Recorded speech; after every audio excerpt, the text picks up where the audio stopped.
I still remember the weight of that champagne glass in my hand, the way the crystal caught the light from the chandeliers above, refracting it into 1,000 tiny rainbows that danced across the marble floor. It was Eleanor's wedding day, and I was holding a tray of drinks, dressed in a faded navy dress that Victoria had pulled from the back of some forgotten closet. The dress smelled faintly of mothballs and regret. I stood near the kitchen entrance, trying to make myself invisible among the servers, trying not to meet anyone's eyes as they swept past me with their designer gowns and practiced laughter. The ballroom was magnificent, I had to admit that much. Crystal chandeliers hung like frozen waterfalls from the vaulted ceiling, and thousands of white roses climbed the marble columns, filling the air with their heavy, almost suffocating perfume. Eleanor had spared no expense, or rather, Victoria had spared no expense of my father's money. The guests were the kind of people whose names appeared in business magazines and society columns, their jewelry worth more than most people earned in a lifetime. And there I was, Claire Vance, or Alyssa as I had started calling myself in my mind, a ghost at the feast, a shadow they pretended not to see. Victoria found me anyway, she always did. I watched her glide across the floor in her champagne-colored gown, her blonde hair swept up in an elaborate style that must have taken hours, diamonds glittering at her throat and wrists. She wore the smile she saved for public moments, the one that looked warm from a distance but turned cold as ice up close. I felt my shoulders tense as she approached, my fingers tightening around the tray until my knuckles went white. She leaned in close, her perfume mixing with the roses until I felt dizzy with it. Her voice was soft, almost a whisper, but I knew it was pitched just loud enough for the guests nearby to hear. "Oh my God, Alyssa, you are still here? I told you to stay in the staff area, darling. Do not stand near Eleanor. She looks radiant enough without needing any contrasting colors nearby." Her hand reached out, a casual gesture that looked affectionate from afar, but her fingers pushed the edge of my tray just enough to make the glasses wobble dangerously. One champagne flute tipped, and I caught it just before it fell, my heart hammering in my chest. Eleanor materialized at her mother's side, resplendent in her wedding gown, all white silk and lace that probably cost more than a car. She looked me up and down with that particular expression she had perfected over the years, the one that made me feel like something she had stepped in. "That is right, Mom. She is like a dark cloud making my sunshine seem less bright. And that dress? Wow, it is so vintage. I mean, not in a good way. More like in a what decade are we in kind of way." Her laugh was light and musical, the kind that made other people want to join in even if they did not understand the joke. I did not cry. I had learned years ago that tears only gave them more ammunition, more proof that I was weak, overly sensitive, unable to take a joke. Instead, I looked at Victoria, then at Eleanor, and I felt something shift inside me. It was not anger exactly, not yet. It was more like a door closing somewhere deep in my chest, the final lock clicking into place. I kept my voice steady, my face carefully blank. "Yes, Victoria. I will remember your valuable advice." The words tasted like ash in my mouth, but I forced them out, let them hang in the air between us. Across the room, I could see my father.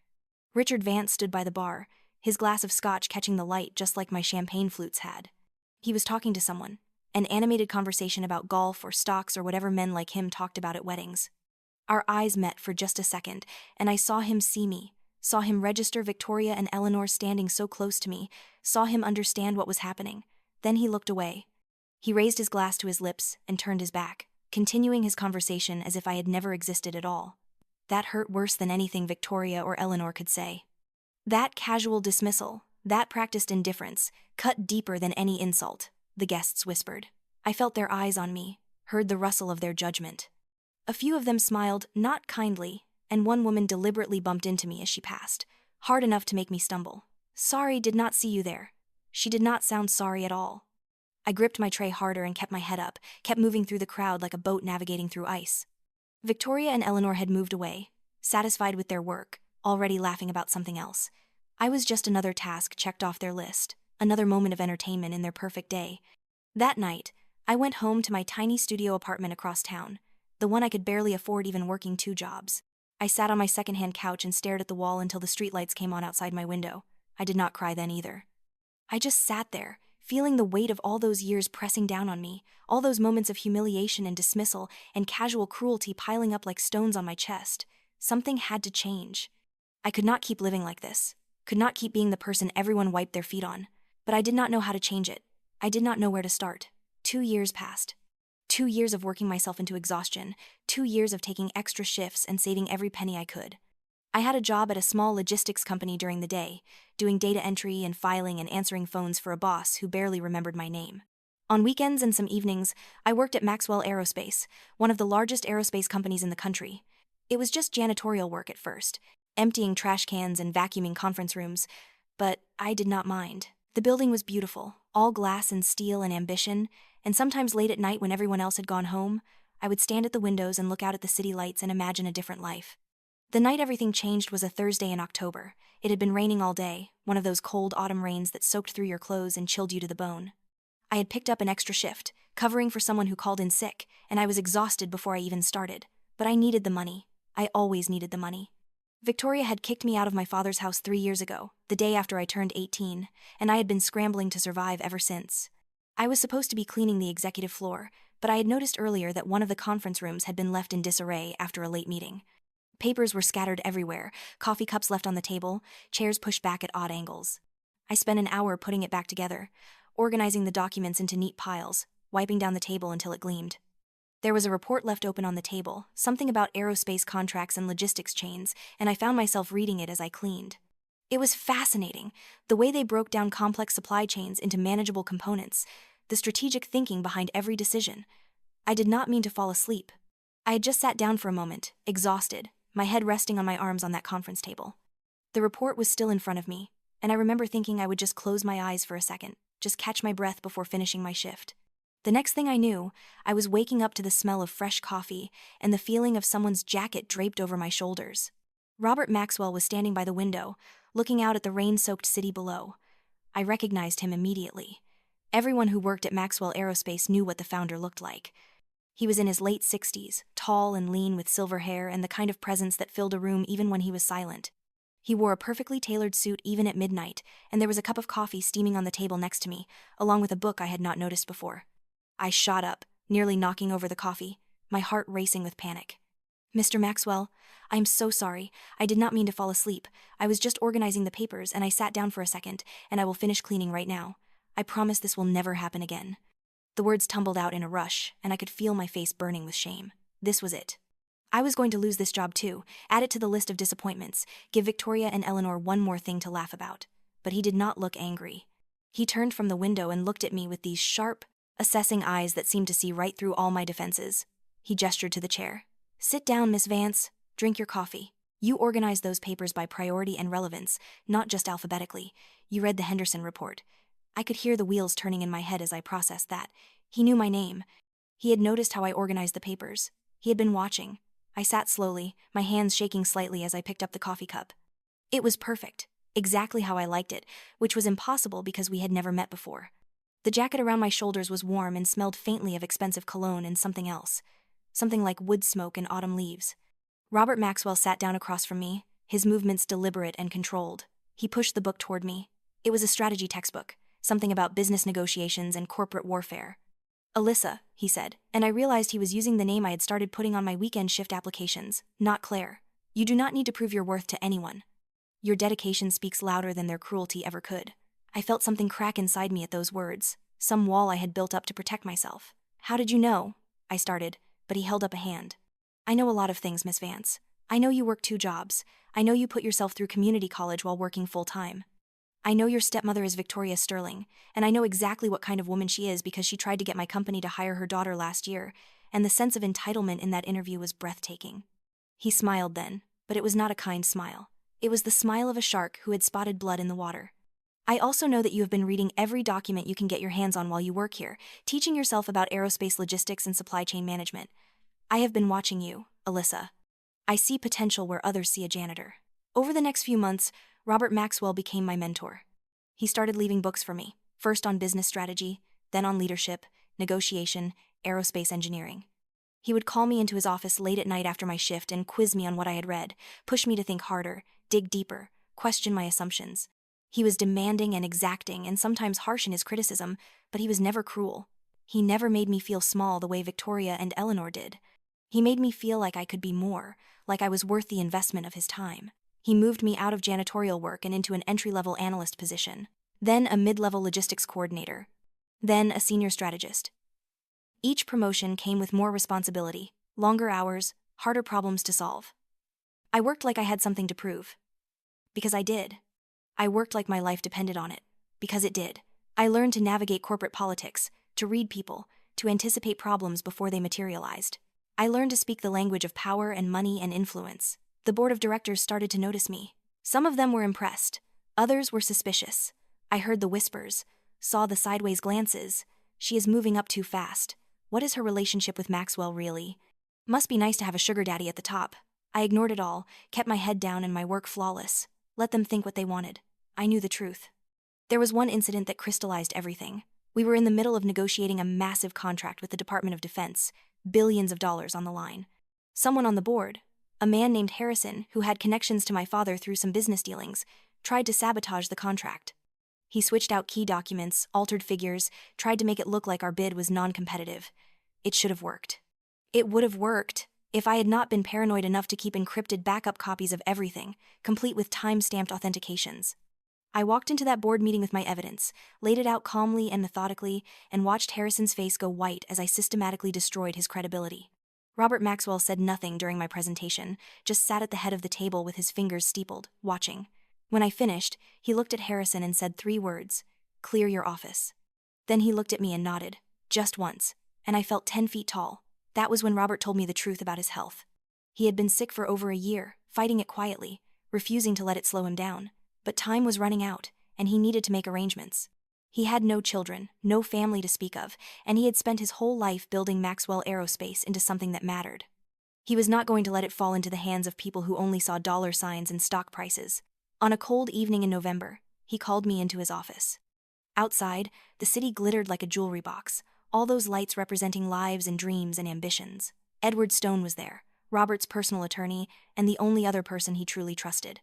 Robert looked tired that night, older than I had ever seen him, but his eyes were still sharp, still calculating. "Alyssa," he said, "I am giving you controlling interest in Maxwell Aerospace. 71% of shares, to be exact. The paperwork is already done. Edward has everything arranged. This does not become public knowledge until I say so." He pushed a folder across the desk to me, and I opened it with shaking hands.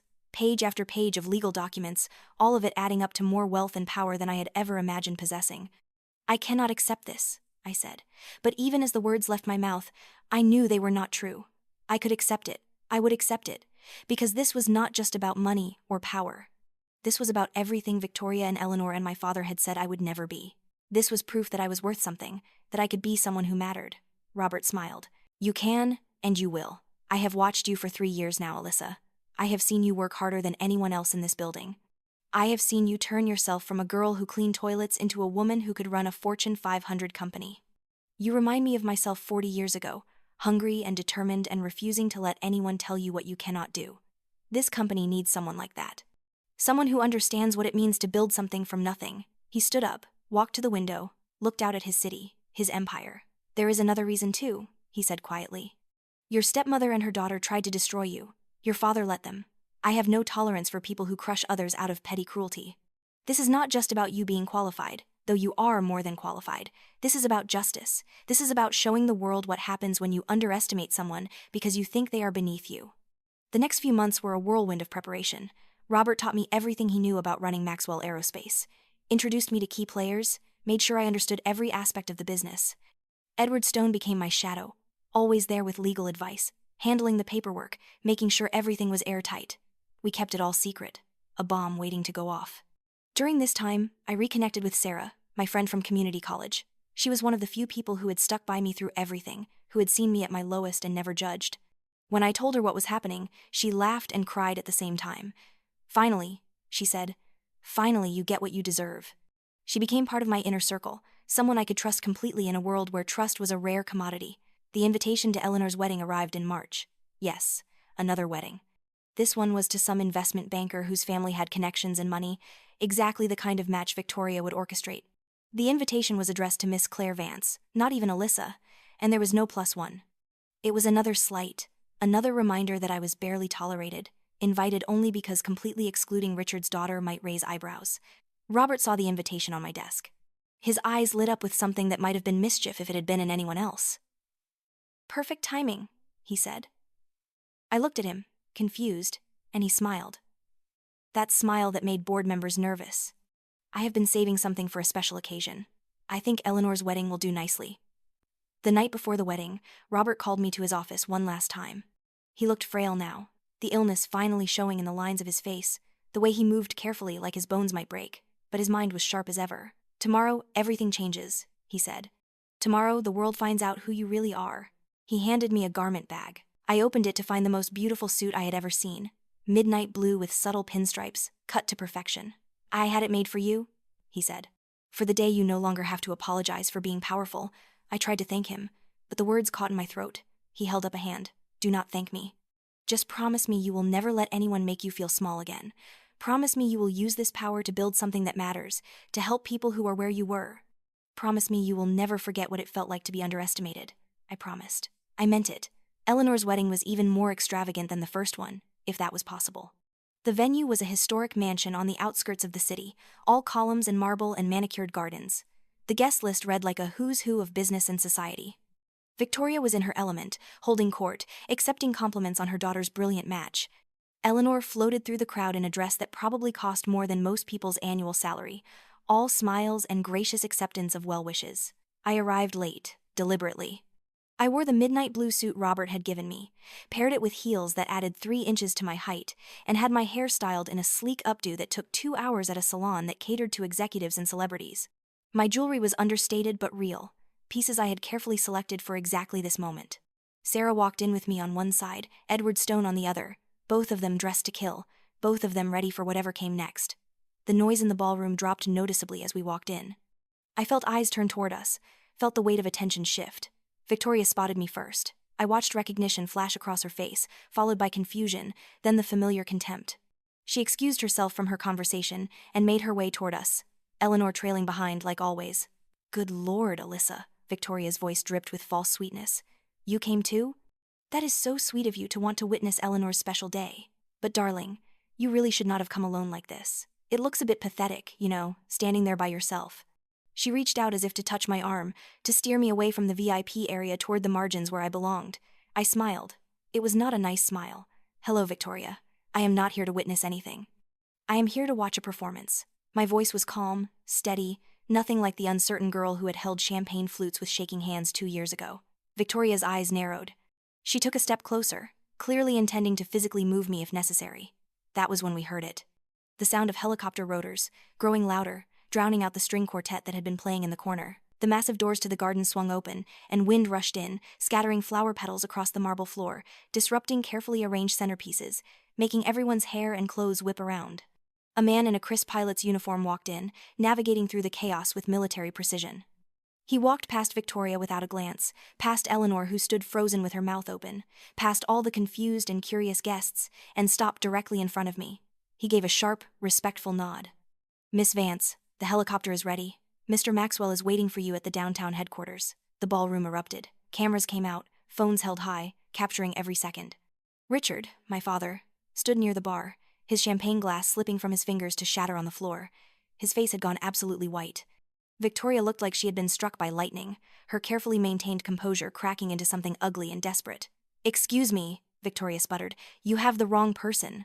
She is just my husband's daughter from his first marriage. She is nobody." Her voice had gone shrill, and people were starting to stare at her instead of me. The pilot's expression did not change. "No mistake, ma'am. Mr. Maxwell sent me personally. Miss Vance knows what this means." He turned back to me, waiting. I looked at Victoria, really looked at her, and I felt nothing. No anger, no satisfaction, not even pity. Just a vast emptiness where she used to be able to hurt me. "The kind of joke that finally stops being funny," I said quietly, "just for her." Then louder, so the whole room could hear. "Thank you. Let us go." I walked out of that ballroom with my head high, Sarah and Edward flanking me like guards, the pilot leading the way. I did not look back. Behind me, I could hear the explosion of chatter, the questions, the speculation. I did not care. I was done with that world, done being the person they had decided I was. The helicopter ride over the city was surreal. Below me, the lights stretched out in every direction, millions of lives playing out in thousands of buildings. The pilot did not speak, just flew with professional efficiency. 20 minutes later, we landed on the roof of Maxwell Aerospace Tower, the headquarters building that dominated the downtown skyline. The board of directors was waiting, along with what looked like half the business press in the city. Robert Maxwell stood at the center of it all, looking small and frail but somehow still commanding. When he saw me step out of the helicopter, he smiled. That was it, just a smile, but it said everything. I crossed the rooftop to where he stood, and he put his hand on my shoulder. "Ladies and gentlemen," he said to the assembled crowd, "allow me to introduce Alyssa Vance, the new majority shareholder and CEO of Maxwell Aerospace." The press erupted with questions. The board members, most of whom had no idea this was coming, looked shocked. A few looked angry. I did not care about any of it. I just stood there next to Robert, feeling the weight of what was happening settle over me like a cloak. The presentation happened in the main conference room, the same one where I had once cleaned coffee spills and emptied trash cans. Now I stood at the head of the table, wearing Robert's gift, addressing the board and the press as their new leader. Edward Stone presented the documentation, every piece of paperwork proving beyond any doubt that I owned 71% of the company's shares, that the transfer was legal and binding, that this was real. I gave a speech. I had prepared it with Robert's help, but in the moment, I set aside my notes and spoke from the heart. "This suit was a gift from Robert Maxwell," I said, touching the lapel. "He told me to wear it on the day I no longer had to apologize for being strong. That day is today." I went on to outline my vision for the company, my plans for expansion, my commitment to innovation and integrity. I spoke about the importance of recognizing talent wherever it comes from, about the value of people who work hard even when no one is watching. And then, they arrived. Victoria and Richard, apparently having left Eleanor's wedding in a panic, burst into the conference room like they owned it. Victoria's perfectly styled hair was disheveled, her makeup smudged. Richard looked old and confused, not quite understanding what was happening but knowing it was bad. "Claire, wait, Alyssa," Victoria's voice shook. "This is obviously some kind of misunderstanding. Mr. Maxwell, surely you cannot be serious about putting this girl in charge of your company. She is unstable, she has no experience, she is just trying to hurt us because she is bitter about her childhood." I looked at her, this woman who had made my life hell for years, and I felt calm, ice cold and completely calm. "There is no misunderstanding, Victoria. Mr. Maxwell transferred majority ownership to me 3 months ago. The board has been notified, the SEC has been notified, and as of this moment, I am the CEO of this company." Edward Stone stepped forward with his briefcase, pulling out document after document. Every share transfer, every legal form, every piece of proof that this was real and permanent. Victoria's face went from pale to red to pale again as she realized what was happening, what it meant. I walked closer to her, close enough that only she and Richard could hear me clearly. "Funny thing, Victoria. You used to laugh when I made coffee for you. You laughed when I had to work 2 jobs just to afford rent after you kicked me out. You told me I would never amount to anything, that I was worthless, that my own father was ashamed of me." I turned to Richard, and he could not meet my eyes. "And you, Dad. You just looked away every time she humiliated me. You said nothing, did nothing, let it all happen because it was easier than standing up to her." I stepped back, looked at them both. "Now you are here, begging me to believe this is a mistake, but the only mistake was yours. You underestimated me. You thought I would stay broken forever. I did not." Victoria lunged at me, actually lunged, like she was going to physically attack me. Security was there instantly, holding her back. "You cannot do this," she screamed. "I will sue. I will take everything. You cannot just kick us out." Her composure was completely gone now, all the polished society lady veneer stripped away to show the desperate, grasping woman underneath. I nodded to security. "Please escort them out." "And Victoria," I said as they started pulling her toward the door, "tomorrow morning I am initiating a full audit of all company partners and suppliers. If I find anyone who has been using Maxwell Aerospace for personal gain, they will be gone before sunrise." Her face went ashen. She knew what I meant. She had been using Richard's business connections to funnel contracts to her friends, taking kickbacks, playing games with other people's money. It was over now. Richard tried to speak. "Alyssa, honey, please, we can talk about this." But I held up my hand, and he stopped. There was nothing left to say. Security escorted them both out, Victoria still screaming threats and accusations, Richard just shuffling along in defeated silence. The conference room doors closed behind them with a final, definitive click. I turned back to the board, back to the press, back to all these people who were now waiting to see what I would do next. I straightened my shoulders, lifted my chin, and smiled. "Now," I said, "let us get to work." The news hit every media outlet within hours. Youngest CEO of a major aerospace company. Unknown woman inherits billion-dollar empire. The rise of Alyssa Vance. My phone rang constantly for days with interview requests, with investors wanting meetings, with people who suddenly remembered they had always believed in me. I ignored most of them, focused on actually running the company, on proving I deserved this position through results rather than PR.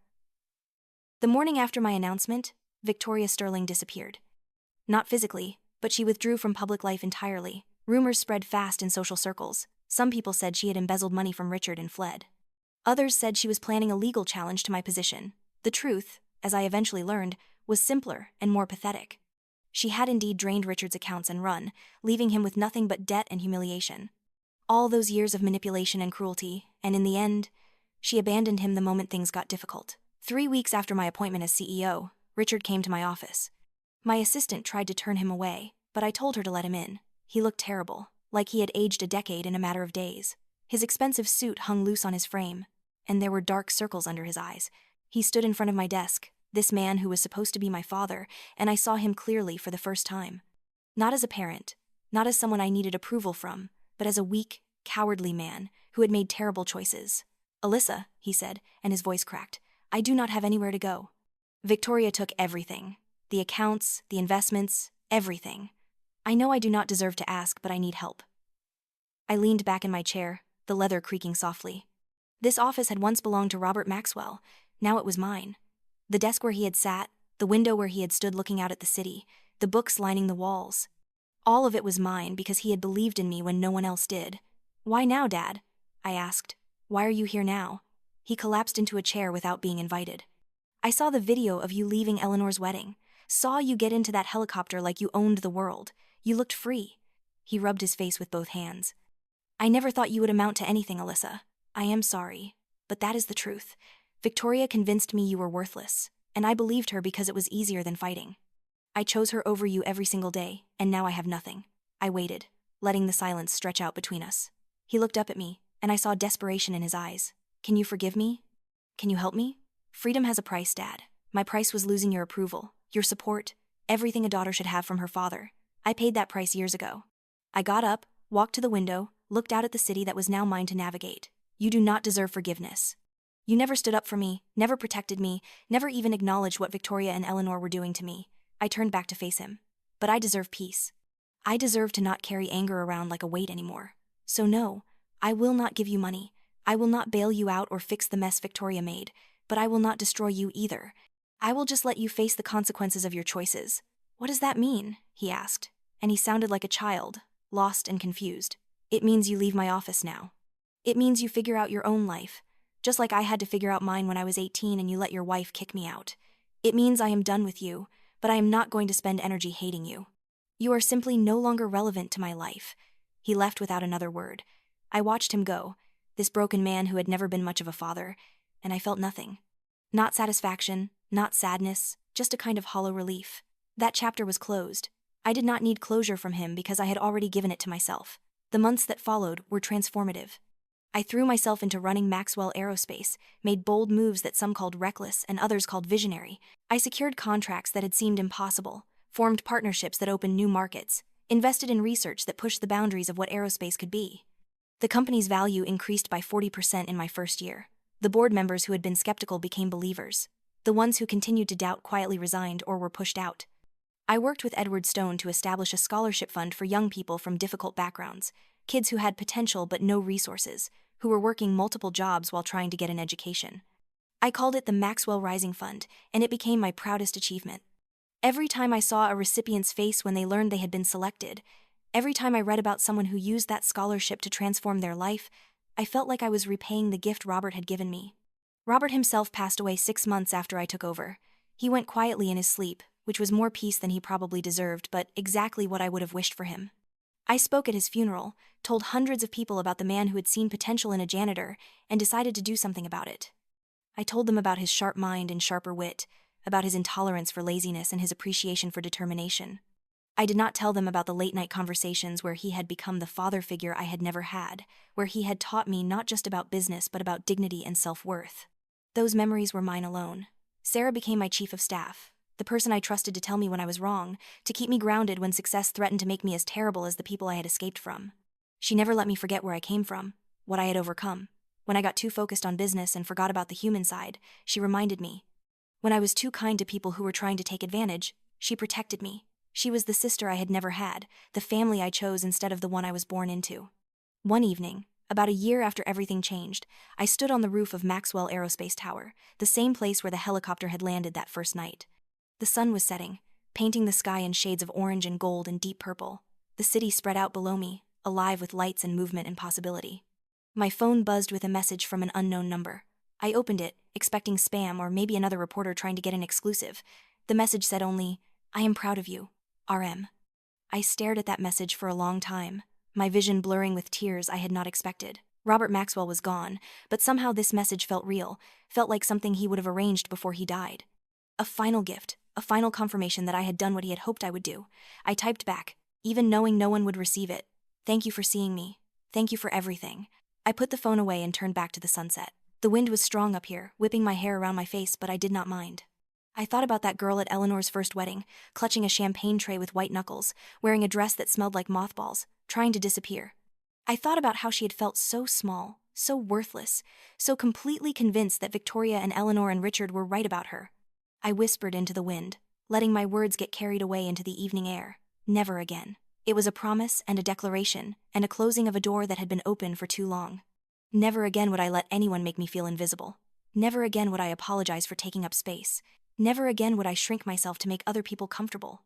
Never again would I wait for permission to be who I was meant to be. The city lights flickered on as darkness fell, thousands of windows lighting up like stars, each one representing someone's life, someone's dreams, someone's struggles. I wondered how many people down there felt the way I used to feel, trapped and small and convinced they did not matter. I wondered how many of them were one opportunity away from transforming their entire existence, if only someone would see them the way Robert had seen me. That thought stayed with me as I went back downstairs to my office. I had Edward Stone draft new company policies about promotion from within, about recognizing talent regardless of someone's current position. I personally reviewed applications for entry-level positions, looking for people who showed initiative, who were working multiple jobs, who were hungry for more than what life had given them so far. I remembered what it felt like to be invisible, and I made sure that at Maxwell Aerospace, no one who worked hard would be overlooked. The business press called me ruthless. They wrote articles about my aggressive expansion strategies, my willingness to cut ties with underperforming partners, my high standards for everyone who worked for me. They were not wrong, exactly. I was demanding. I expected excellence. I had no patience for people who coasted on connections or reputation without putting in the work, but I was also fair. I rewarded merit, promoted based on results, and created opportunities for people who had been written off by others. 6 months after my first anniversary as CEO, Eleanor reached out. Not directly, of course. She sent a mutual acquaintance, someone from the social circle she still clung to despite the scandal of her mother's disappearance and her stepfather's financial ruin. The message was carefully worded, full of vague references to family and moving forward and letting bygones be bygones. What she really wanted was money. Her investment banker husband had turned out to be less successful than his family name suggested, and they were drowning in debt from trying to maintain a lifestyle they could no longer afford. I had my assistant send back a brief response. No. Just that one word. I did not owe Eleanor an explanation or a conversation or another chance to make me feel small. I owed her nothing, and that realization was freeing in a way I had not expected. For years, some part of me had still been that girl at the wedding, still seeking approval from people who would never give it. Now I understood that their approval had never mattered. It was worthless currency from a bankrupt institution. The second year of my tenure brought new challenges. A competitor tried to poach several of my key engineers with generous offers and promises of creative freedom. Instead of fighting it with money alone, I met with each engineer personally. I asked them what they wanted from their careers, what problems they wanted to solve, what legacy they wanted to leave. I showed them the research projects we were developing, the innovations we were pursuing, the impact we could have on the future of aerospace and space exploration. Most of them stayed. The ones who left, I wished them well. I understood the appeal of new opportunities. I had taken one myself not so long ago. We landed a contract with NASA that would have seemed impossible 2 years earlier. It was for a new generation of spacecraft components, cutting-edge technology that required innovation and precision and exactly the kind of ambitious thinking that Robert Maxwell had built his company on.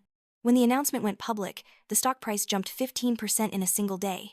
I was in a board meeting when it happened, and I watched the numbers climb on the screen, and I felt proud. Not because of the money, though that was significant, but because we had earned it, because we had done something difficult and done it well.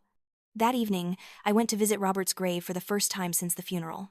It was in a private cemetery outside the city, a quiet place with old trees and well-maintained grounds. His headstone was simple, elegant, just his name and dates, and a quote he had chosen himself. He built more than buildings.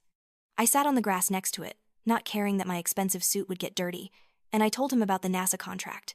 I told him about the company's success, about the scholarship fund, about all the things we were accomplishing. I told him about Victoria disappearing with Richard's money, about Richard's pathetic visit to my office, about Eleanor's failed attempt to reconnect. I told him how I had felt nothing when I turned them away, no satisfaction or anger, just a calm sense of closure. "I hope I made you proud," I said to the headstone. "I hope this is what you wanted when you gave me this chance." The wind rustled through the trees, and for just a moment, I could almost hear his voice in my head, that gruff, demanding tone that had pushed me to be better. "You made yourself proud, Alyssa. That is what matters." Whether I actually heard it or just imagined it did not matter. The truth of it settled into my bones. I started dating someone around that time, a professor of engineering at the university who consulted for Maxwell Aerospace on materials science.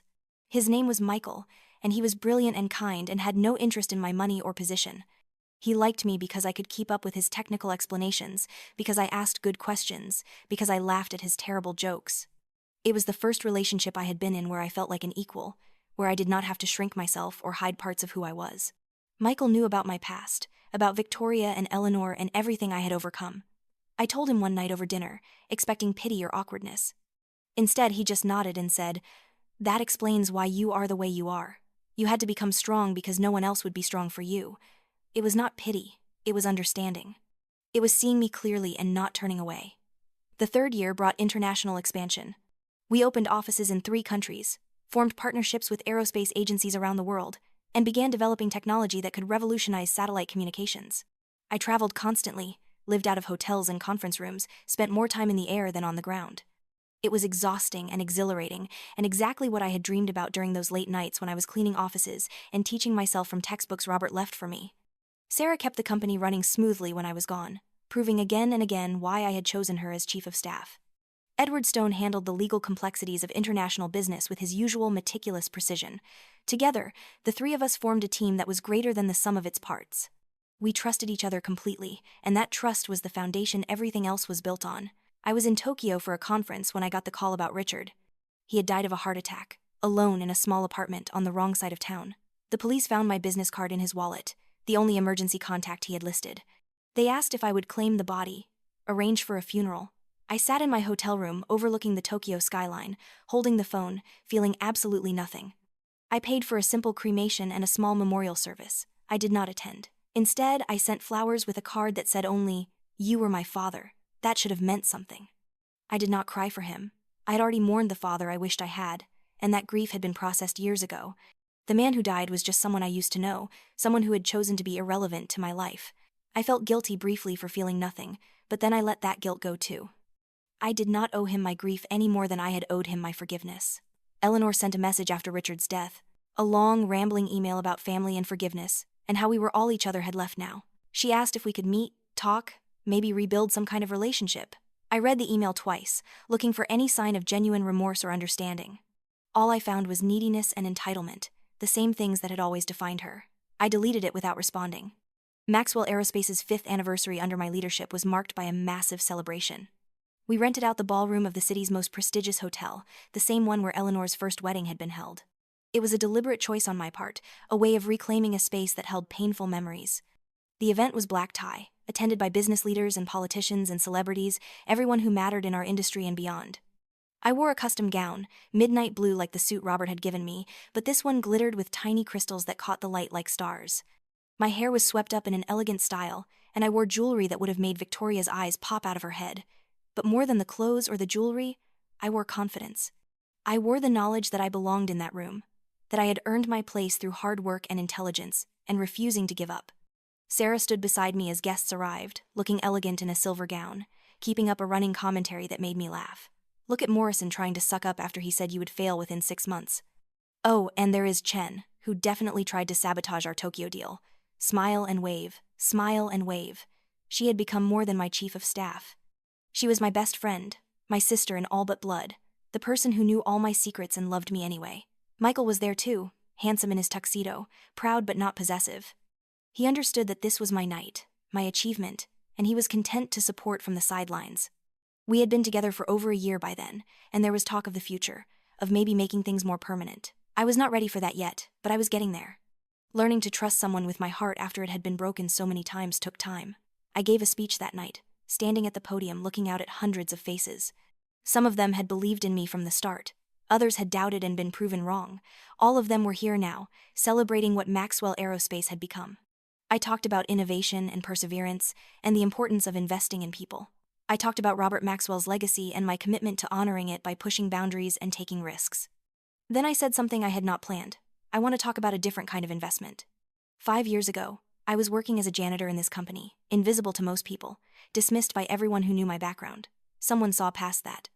Someone invested in me not because of who my family was or what credentials I had, but because he saw potential and determination.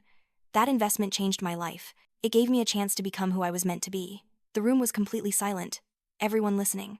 So I am announcing tonight the expansion of the Maxwell Rising Fund. We are tripling our scholarship budget and creating a mentorship program that will pair successful professionals with young people from disadvantaged backgrounds. Because everyone deserves the chance I got. Everyone deserves to have someone believe in them. The applause was thunderous, genuine, and I felt tears prick my eyes. After the formal program ended, I found myself alone on the balcony, looking out at the city. It was late spring, and the air was warm, filled with the scent of flowers from the gardens below. I could hear the party continuing inside, laughter and music and conversation, but I needed a moment of quiet.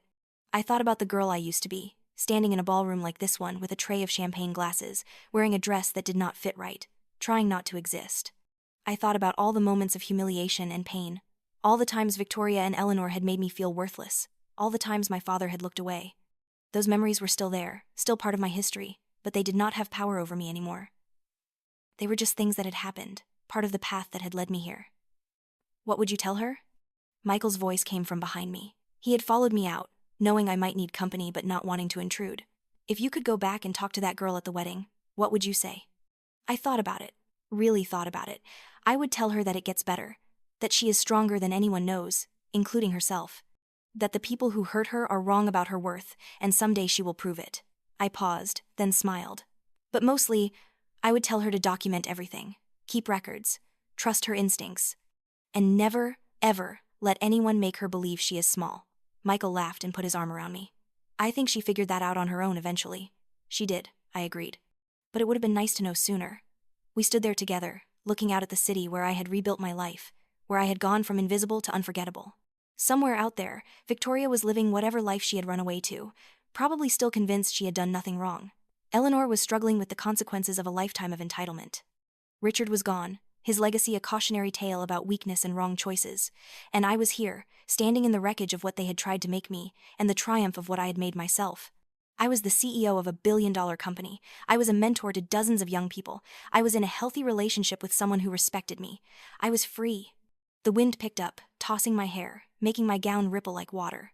I closed my eyes and felt it wash over me, this moment of perfect clarity. I was not the girl holding champagne flutes anymore. I was not the janitor teaching herself business strategy from discarded reports. I was not even the uncertain heir wondering if she deserved the chance she had been given. I was Alyssa Vance, and I had earned every single thing I had. I had taken the ashes of my former life and forged them into something bright and enduring. I had turned pain into purpose, humiliation into strength, dismissal into determination. The people who had tried to extinguish my light had only made it burn brighter. I opened my eyes and looked at the city, my city, spread out in a glittering expanse of possibility. Tomorrow there would be more challenges, more problems to solve, more battles to fight. There always were, but tonight, I was just going to stand here and appreciate how far I had come, how much I had overcome, how utterly and completely I had proven wrong everyone who had underestimated me. Never again, I whispered one more time. It was not a promise anymore. It was simply a fact. Never again would I be that girl. Never again would I accept less than I deserved. Never again would I dim my light for anyone's comfort. I turned away from the view and took Michael's hand. Come on, I said with a smile. Let us go back to the party. I have a company to celebrate and a future to build. And this time, I am building it exactly the way I want it. No apologies, no compromises, no holding back. We walked back inside together, back into the warmth and light and noise of success.